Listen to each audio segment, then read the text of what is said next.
नमस्कार, स्वागत है आपका अपना प्रदेश उत्तर प्रदेश उत्तराखंड में। मैं हूं आपके साथ सचिन चौहान। यूपी में बीजेपी ने 2024 लोकसभा चुनाव से पहले संगठन में बदलाव की चर्चा बीजेपी में तेज हो गई है। यूपी बीजेपी प्रदेश अध्यक्ष भूपेंद्र चौधरी ने भी बदलाव के संकेत दे दिए हैं, लेकिन आखिरी फैसला केंद्रीय नेतृत्व को ही करना होगा। वर्तमान में कई बड़े नेता यूपी सरकार में मंत्री हैं और बीजेपी में एक के नेता एक पद पर ही रह सकता है, जिस तरह से एक रूल रेगुलेशन बीजेपी में है। और ऐसे में मंत्री बने बीजेपी नेताओं को संगठन का पद ये छोड़ना होगा। सूत्रों की माने तो योगी की पहली सरकार में मंत्री रहे कई नेताओं को संगठन में अहम पद की जिम्मेदारी मिल सकती है। फिलहाल बीजेपी इस नई टीम के साथ 2024 लोकसभा चुनाव में यूपी में 80 सीटों को जीतने का यह टारगेट रखा गया है।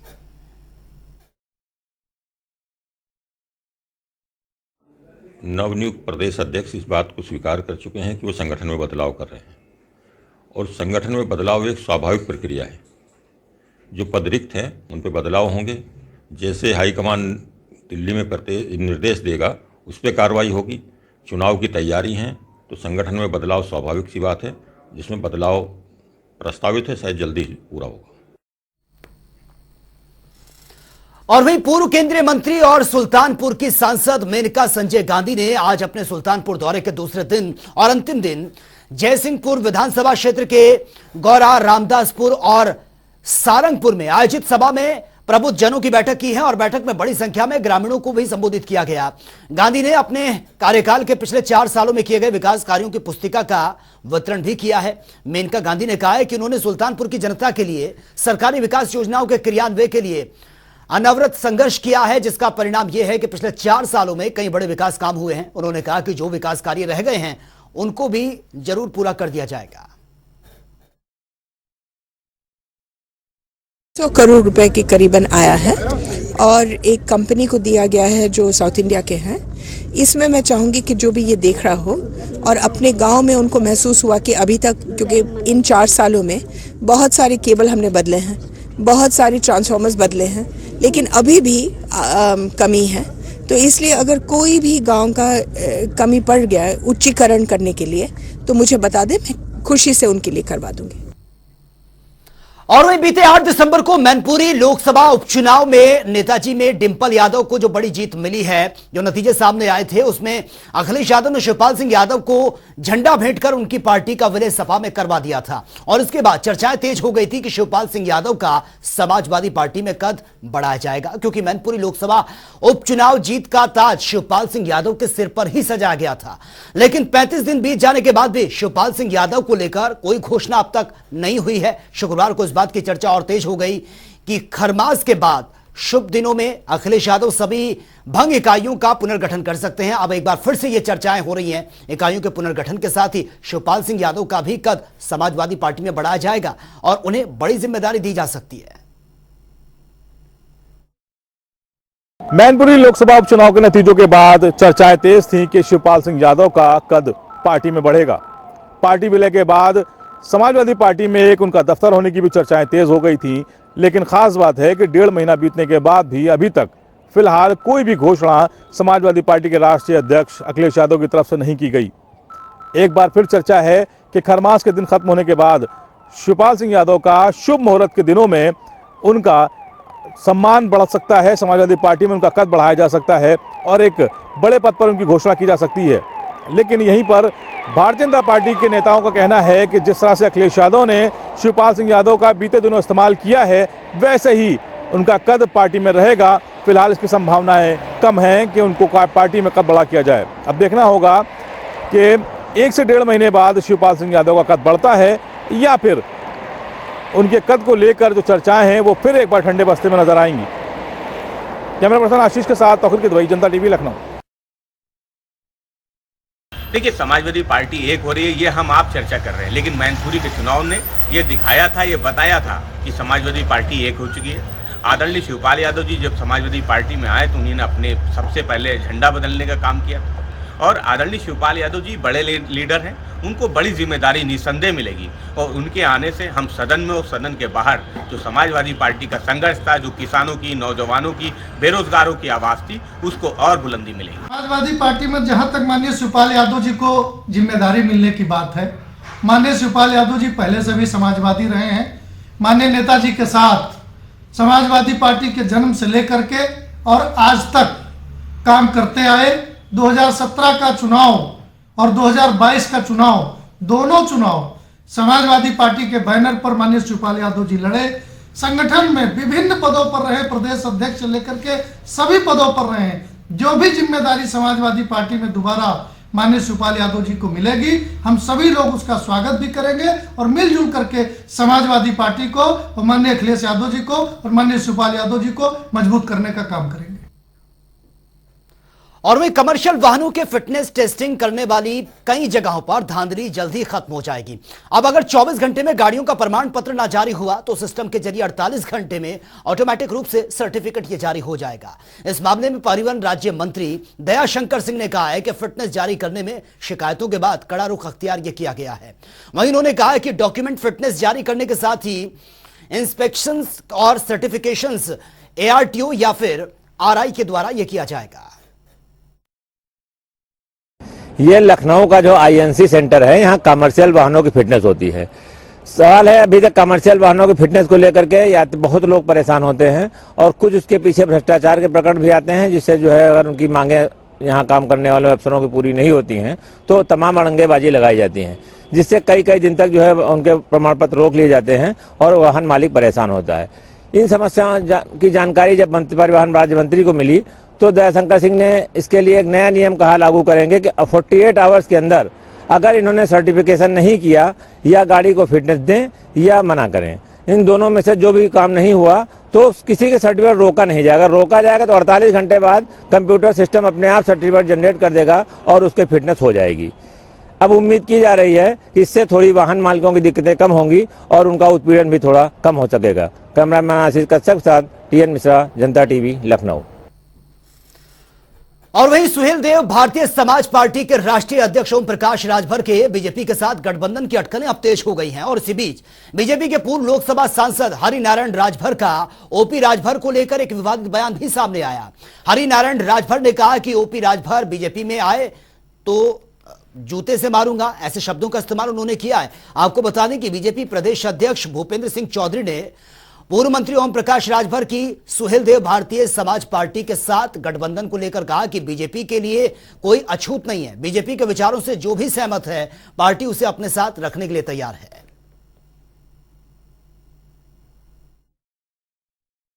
भारतीय जनता पार्टी कार्यकर्ता कमल से प्रतिबद्ध है, कमल उसका आदर्श है, वो कहीं छड़ी छाता को थोड़ा ना उठ करेगा। भारतीय जनता पार्टी कमल के प्रति अपनी कुर्बानी देगा और भारतीय जनता पार्टी को जो भी नेता, चाहे वो किसी भी दल का गाली देने वाला होगा, गाली दिया हो कि भारतीय जनता पार्टी के कार्यकर्ता को जूतों से पीटो, वैसे लोगों को भारतीय जनता पार्टी का कार्यकर्ता वोट नहीं कर सकता है, यह हमारा विश्वास है। और वही मथुरा की सांसद हेमा मालिनी ने मथुरा के उद्योगपतियों की समस्याओं को सुना है। हेमा मालिनी ने कहा कि आने वाला बजट व्यापारियों की समस्याओं को ध्यान में रखकर यह बनाया जाएगा। साथ ही उन्होंने कहा कि ज्यादा से ज्यादा इन्वेस्टर मथुरा में इंडस्ट्री लगाने को तैयार हैं। हेमा मालिनी ने कहा कि मथुरा आने वाले पर वित्त मंत्री मथुरा के उद्योगपतियों से मिलकर उनकी समस्याओं का समाधान भी करेंगी। और साथ ही उन्होंने यह भी कहा कि मथुरा में काशी जैसा कॉरिडोर बनाने की भी बातचीत हो रही है।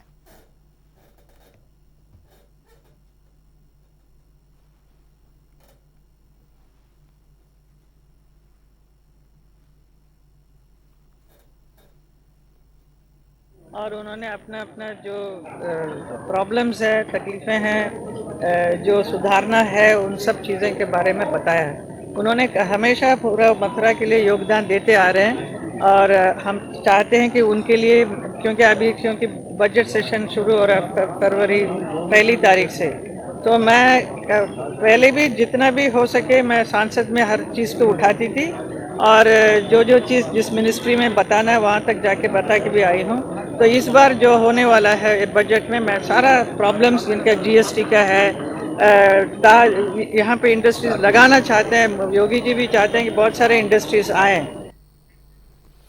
और वहीं प्रयागराज में त्रिवेणी के तट पर लगने वाले माघ मेले की शुरुआत कल से ही हो रही है। मेला प्रशासन के अनुमान के मुताबिक माघ मेले में स्नान पर्व में इस बार 25 लाख के आसपास श्रद्धालु आ सकते हैं। संपूर्ण माघ मेला क्षेत्र की व्यवस्था को देखते हुए 6 सेक्टर में इसको बांटा गया है, जिसमें हर सेक्टर के लिए एक एसडीएम को तैनात किया गया है। मेला क्षेत्र में श्रद्धालुओं की सुविधा के लिए 17 स्नान घाट बनाए गए हैं और भीड़ प्रबंधन के लिए इस बार ड्रोन की मदद भी ली जाएगी। इसके अलावा 2000 से अधिक स्कूल कॉलेजों के छात्रों को भी मेला मित्र के रूप में यहां पर लगाया जाएगा। माघ मेले को ग्रीन माघ मेले का स्वरूप दिया गया है, जिसके लिए माघ मेला पूरी तरह से पॉलिथीन मुक्त और खुले में शौच मुक्त होगा।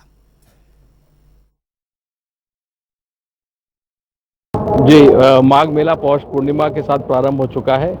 आगामी मकर संक्रांति और आसन्न पर्वों को दृष्टिगत रखते हुए पुलिस के व्यापक सुरक्षा के बंदोबस्त किए गए हैं। जो माघ मेले क्षेत्र में श्रद्धालु और स्नानार्थी आए उनके सुगम आवागमन की व्यवस्था की गई है। उनके आने और जाने के मार्ग निर्धारित किए गए हैं, जिससे किसी प्रकार की कोई स्टैम्पीड आदि की घटना न हो।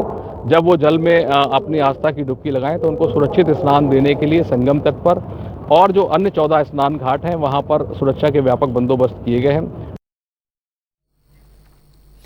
और वहीं नालंदा विश्वविद्यालय के दीक्षांत समारोह को संबोधित करते हुए बिहार सरकार के शिक्षा मंत्री चंद्रशेखर सिंह ने श्री रामचरितमानस को नफरत फैलाने वाला बताए जाने पर हिंदू युवा वाहिनी के कार्यकर्ताओं ने उनका पुतला दहन किया है। हिंदू युवा वाहिनी के निवर्तमान जिला संयोजक के नेतृत्व में जुटे कार्यकर्ताओं ने शिक्षा मंत्री का पुतला दहन किया और बिहार सरकार से मंत्री को बर्खास्त किए जाने की मांग भी की है। कार्यकर्ताओं ने कहा कि शिक्षा मंत्री ने यह कहकर न सिर्फ सनातन आस्था का अपमान किया, बल्कि अपने बौद्धिक अज्ञानता का भी परिचय दिया है। बिहार सरकार में शिक्षा मंत्री प्रोफेसर चंद्रशेखर जी ने रामचरितमानस और भगवान राम पर अमर्यादित टिप्पणी की, जिसके विरोध में आज हम सब हिंदू युवा वाहिनी के परिवार के लोग यहां उनका पुतला दहन किए। प्रोफेसर चंद्रशेखर जी ने रामचरितमानस और प्रभु राम के खिलाफ उन्होंने कहा कि राम का जो चरित्र है वो रामचरितमानस में गलत दर्शाया गया है। उनके इस विवाद से सभी हिंदू धर्म के लोग आक्रोशित हैं। हम बिहार सरकार से और उनके पार्टी से उनको मांग करते हैं कि पहले तो उनको सरकार से इस्तीफा उनको हटाया जाए और उनको पार्टी से निकाला जाए। और भारत सरकार के गृह मंत्री से माननीय अमित शाह जी से मांग करते हैं कि उनके खिलाफ मुकदमा दर्ज कर उनके खिलाफ FIR दर्ज किया जाए। और वहीं भगवान राम की नगरी अयोध्या के सभी 6 हाईवे पर पत्थरों से प्रवेश द्वार ये बनाए जाएंगे। इन सभी प्रवेश द्वारों के नाम भी तय कर दिए गए हैं। सभी नाम रामायण कालीन ही ये रखे गए हैं। और आपको बता दें कि लखनऊ हाईवे पर बनने वाले प्रवेश द्वार का नाम श्री राम द्वार ये होगा। गोरखपुर हाईवे पर बस्ती में बनने वाले प्रवेश द्वार का नाम हनुमान द्वार होगा और प्रयागराज हाईवे पर बनने वाले प्रवेश द्वार का नाम भरत द्वार होगा। अंबेडकर नगर मार्ग पर बनने वाले प्रवेश द्वार का नाम भी रख दिया गया है। इसका नाम जटायु द्वार होगा। और रायबरेली हाईवे पर बनने वाले प्रवेश द्वार का नाम गरुड़ द्वार और गोंडा मार्ग पर बनने वाले प्रवेश द्वार का नाम लक्ष्मण द्वार ये रखा गया है। और सभी प्रवेश द्वार के पास यात्री सुविधाएं उपलब्ध भी होंगी और प्रवेश द्वार बनने की प्रक्रिया शुरू हो चुकी है, जिसमें रायबरेली मार्ग पर बनने वाले प्रवेश द्वार के लिए 5 बेनामे और अंबेडकर मार्ग पर बनने वाले प्रवेश द्वार के लिए 6 किसानों से सहमति ये बनी है। अयोध्या विजन 2047 के तहत हम लोग जो दूरस्थ क्षेत्रों से जो आने वाले लोग हैं उनके लिए हम लोग द्वार बना रहे हैं। तो यहाँ पूरे अयोध्या में 6 रास्ते हैं जो आते हैं अयोध्या की ओर। तो 6 द्वार बनेंगे हमारे यहाँ। उसमें 4 हमारे जनपद अयोध्या में हैं और 2 गोंडा डिस्ट्रिक्ट में हैं। तो 4 में से 3 हम लोगों ने लैंड एक्विजिशन की कार्रवाई शुरू कर दी है और उसमें जल्दी से प्रोजेक्ट DPR बना के उसको हम लोग आगे बढ़ाएंगे प्रोजेक्ट को। हम पथ जो है राम पथ हो गया या हमारा 14 कोसी पंचकोसी परिक्रमा, जो भी हम पथ बनाने जा रहे हैं सब स्मार्ट रोड है। इसमें हम लोग जगह जगह बस स्टॉपेज देंगे, वहाँ टॉयलेट की फैसिलिटी होगी और पब्लिक यूटिलिटी की फैसिलिटी होगी। तो एक स्मार्ट रोड होगा और ओवरले की फैसिलिटी होगी। तो हम लोग बेहतर तरीके से जो ROW है उसका बेहतर प्रयोग हो और बाकी ROW के अलावा जो हम फैसिलिटी है उसको डेवलप करेंगे। और वहीं पेपर लीक मामले के बाद एक बार फिर से नकल माफियाओं के सक्रिय होने की खबर सामने आई है। वहीं मुख्यमंत्री पुष्कर सिंह धामी का कहना है कि पेपर लीक की बात हो या फिर किसी और तरीके से भ्रष्टाचार का मामला, सरकार हर मोर्चे पर भ्रष्टाचार के खिलाफ है और कड़ी कार्रवाई भी इसमें की जा रही है। कोई भी सम्मिलित होगा या किसी स्तर पर भी गड़बड़ी होगी तो वो किसी भी कीमत पर हम बर्दाश्त करने वाले नहीं हैं और उसको न ही इसी प्रकार से रहने देना है। क्योंकि ये अगर कहीं भी गंदगी है, अधीनस्थ सेवा चयन आयोग हो या हमारी किसी भी और संस्था में, जहाँ भी हमारे बेटे बेटियों के भविष्य के साथ कहीं पर भी कोई गड़बड़ी होती है, कोई इस प्रकार की घटनाएं होती हैं, इस प्रकार का अपराध होता है, तो उस पर हम सख्त कार्रवाई करेंगे। और वहीं सचिवालय में राज्य कैबिनेट की बैठक समाप्त होने के बाद मुख्य सचिव एसएस संधू ने प्रेस ब्रीफिंग की है। मुख्य सचिव का कहना है कि पेपर लीक मामले में देश का सबसे सख्त नकल विरोधी कानून अगली कैबिनेट बैठक में सरकार लेकर आ रही है, जिसको लेकर चर्चा यह हुई है और इसमें उम्र कैद तक का प्रावधान रखने और संपत्ति कुर्क करने की तैयारी है। वहीं रद्द की गई पटवारी परीक्षा में पुराना एडमिट कार्ड ही मान्य होगा और साथ ही उत्तराखंड रोडवेज की बस में परीक्षा केंद्र तक जाने के लिए मुफ्त सुविधा देने को कैबिनेट ने मंजूरी दे दी है। विशेषज्ञ जो जांच कर रहे हैं इन सभी रिपोर्ट्स का अध्ययन करके अपनी रिपोर्ट देंगे। वो रिपोर्ट हम कैबिनेट के सामने रखेंगे और उसके बाद ही कोई निर्णय होगा। ये पीस मील कई रिपोर्ट्स आ रही हैं। हमने सभी को कहा, कईयों ने प्रॉमिस किया हम 1 सप्ताह में दे देंगे, कई कह रहे हैं कि जैसे हाइड्रोलॉजी की वो पानी कहाँ जा रहा है उसमें समय लगता है। और वहीं उत्तराखंड में पटवारी भर्ती परीक्षा पेपर लीक होने पर उत्तरकाशी में कांग्रेस कार्यकर्ताओं ने जमकर प्रदर्शन किया। कांग्रेसी कार्यकर्ताओं ने हनुमान चौक में एकत्रित होकर बीजेपी सरकार के खिलाफ आक्रोश जताते हुए बीजेपी सरकार का पुतला भी फूंका है। कांग्रेस कार्यकर्ताओं ने लगातार बीजेपी सरकार में पेपर लीक के मामले पर सरकार की मंशा पर ही सवाल खड़े कर दिए हैं। जैसा कि आप जानते हैं कि पूर्व में भी तमाम युवाओं ने पूरा उत्तराखंड में एक मांग उठाई थी कि जो उत्तराखंड में भर्ती घोटाले हो रहे हैं, इन भर्ती घोटालों की सीबीआई जांच होनी चाहिए जिससे कि इन पर प्रतिबंध लग सके। पर जो सूबे की सरकार है उस सरकार ने युवाओं को धोखा दिया, उनके साथ छलावा किया और सीबीआई जांच नहीं करवाई।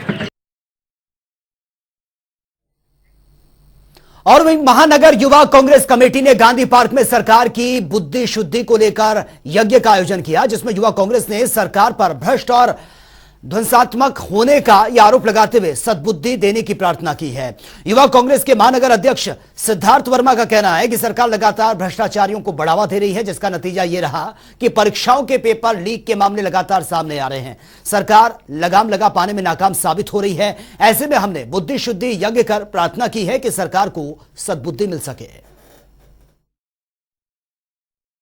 मैं आपको बताना चाहूँ, ये सरकार जो है ना, इसकी मति भ्रष्ट हो गई है, बुद्धि भ्रष्ट हो गई है। इसलिए आज हमने ये यज्ञ रखा है ताकि सरकार को सद्बुद्धि आए। पहले यूके SSSC का मामला हो चाहे यूके PSC का मामला हो, हर जगह पेपर लीक हो रहा है। पेपर नहीं होगी, पानी की धारा होगी जो हर जगह से लीक हो रही है। मैं आपको बताना चाहूँ, ये सरकार जो है ना, इसकी मति भ्रष्ट हो गई है, बुद्धि भ्रष्ट हो गई है। इसलिए आज हमने ये यज्ञ रखा है ताकि सरकार को सद्बुद्धि आए। पहले यूके SSSC का मामला हो चाहे यूके PSC का मामला हो, हर जगह पेपर लीक हो रहा है। पेपर नहीं होगी, पानी की धारा होगी जो हर जगह से लीक हो रही है। और वहीं राजधानी देहरादून के दून लाइब्रेरी सभागार में सड़क सुरक्षा समिति की बैठक आयोजित की गई थी, जिसकी अध्यक्षता राज्यसभा सांसद नरेश बंसल ने की है, जहां पर नरेश बंसल बिना तैयारी के पहुंचे और अधिकारियों को देखकर काफी नाराज भी वो नजर आए। बैठक के बाद सांसद नरेश बंसल ने कहा कि सड़क सुरक्षा सप्ताह का आयोजन यह किया जा रहा है, लेकिन सही मायनों में सुरक्षा तभी होगी जब आम जनता को जागरूक किया जाएगा और इसलिए सभी अधिकारी सड़क सुरक्षा सप्ताह में जागरूकता अभियान चलाने के साथ ही जनता को नियमों की भी जानकारी दें।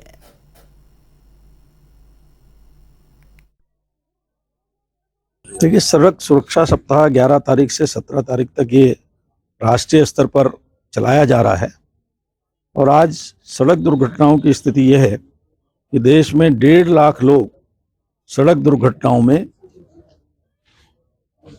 मर जाते हैं, 4.5 लाख लोग घायल होते हैं। सरकार बहुत चिंतित है इसको लेकर, केंद्र की भी और प्रदेश की भी। उसके बहुत सारे कारण हैं। उसका कारण रैश ड्राइविंग है, शराब पीकर चलाना है, नींद आ जाना है, ओवरलोडिंग है, गलत साइड में चलाना है, रेड लाइट जंपिंग है। तो बहुत सारे कारण हैं। इन सारे कारणों को, और इनमें सबसे बड़ा कारण अवेयरनेस है। आज के दुखद वो होता है जब आज का नौजवान 17-18 साल में आकर के वो कहना चाहिए एडवेंचरस ड्राइविंग के नाम पर जो रेस ड्राइविंग करता है और उसके कारण बेचारा दुर्घटनाग्रस्त हो जाता है। और परिवारों की भी आजकल स्थिति यह है कि एक बच्चा है, वही इस प्रकार की दुर्घटनाओं में चला जाता है तो परिवार भी चौराहे पर आ जाता है। और वही उपनेता प्रतिपक्ष भुवन कापड़ी ने कांग्रेस भवन में पत्रकार वार्ता कर सरकार से सभी आयोगों की सीबीआई जांच की मांग की है। कापड़ी का कहना है कि यूके पीएससी से पटवारी लेखपाल परीक्षा का पेपर लीक होना टाइगर जिंदा है फिल्म सरीखा लग रहा है। और क्योंकि यूके एसएससी से आयोजित परीक्षाओं के पेपर लीक करने का मुख्य भूमिका निभाने वाला हाकम सिंह रावत एसटीएफ की हिरासत में है, फिर भी यूके पीएससी का पेपर आउट हो जाता है। विधानसभा सत्र के दौरान हमने पेपर लीक मामले में सीबीआई जांच की मांग उठाई है, लेकिन सरकार ने एसटीएफ बहुत अच्छा काम कर रही है यह बात कहते हुए अपनी पीठ थपथपाने का काम किया था। 12 तारीख को स्पष्ट होता है कि पटवारी का पेपर लीक हुआ है, पटवारी भर्ती का पेपर लीक हुआ है और 13 तारीख को यूथ कांग्रेस घेराव करती है, क्योंकि इस प्रदेश में लगातार भर्ती घोटाले हो रहे हैं। विधानसभा सत्र के माध्यम से, अपने एजिटेशन के माध्यम से, हर माध्यम से हम सरकार को चेताने की कोशिश कर रहे हैं कि उत्तराखंड के युवाओं के भविष्य को बेचा जा रहा है, लेकिन सरकार कहीं कठोर निर्णय नहीं ले पा रही है। और वही पटवारी लेखपाल भर्ती परीक्षा का पेपर आउट होने के बाद विपक्षी दल खासा आक्रोशित है। आपके प्रवक्ता रविंद्र आनंद ने सरकार का पुतला दहन कर मुख्यमंत्री को धाकड़ नहीं बल्कि दब्बू धामी करार दिया है। रविंद्र आनंद का कहना है कि यूके एसएससी परीक्षा में गिरफ्तारी के बाद सरकार ने धाकड़ धामी की बात कर नकेल कसने की बात कही थी, लेकिन अगली ही परीक्षा में फिर से पेपर आउट हो जाता है। मतलब साफ है कि अधिकारियों पर सरकार का कोई डर, कोई भय नहीं बचा। इसलिए मुख्यमंत्री धाकड़ धामी नहीं है बल्कि दब्बू धामी है। देखिए, ऐसा है कि अभी यूके SSSC वाला जो मामला है वो ठंडा भी नहीं हुआ था और एक और घोटाला पटवारी लेखपाल भर्ती घोटाला सामने आ गया है और प्रदेश की जनता से मुख्यमंत्री पुष्कर सिंह धामी ने ये वायदा किया था कि अब इस प्रकार के घपले घोटाले नहीं होंगे। और वहीं आज कांग्रेस कार्यकर्ताओं ने पटवारी पेपर लीक मामले में भारतीय जनता पार्टी और मुख्यमंत्री का पुतला फूंका है। कार्यकर्ताओं का कहना है कि उत्तराखंड की भारतीय जनता पार्टी की धामी सरकार पूरी तरीके से भ्रष्ट सरकार हो चुकी है। उन्होंने कहा कि सरकार बड़े बड़े न जाने कितने घोटाले कर चुकी होगी और जब से भारतीय जनता पार्टी की सरकार आई तब से हर भर्ती में घोटाले सामने आ रहे हैं। युवाओं के भविष्य के साथ सरकार खिलवाड़ कर रही है। पटवारी पेपर लीक मामले पर कहा कि परीक्षा का पेपर लीक होने का मामला सामने आया जिसमें न जाने कितने बीजेपी के लोग शामिल होंगे। दहन किया गया है क्योंकि उत्तराखंड सरकार पूरी तरीके से भ्रष्ट सरकार बन चुकी है। कोई भी परीक्षा वो सही तरीके से नहीं करा पा रही है। सरकार के दलाल हर परीक्षा में दलाली खा रहे हैं और जो बच्चा पिछले 2 साल से 1.5 साल से मेहनत करके पटवारी भर्ती की प्रक्रिया में पटवारी भर्ती होना चाहता था तो उसके जो है भविष्य पर बहुत बड़ा कुठाराघात यहाँ पर किया गया है।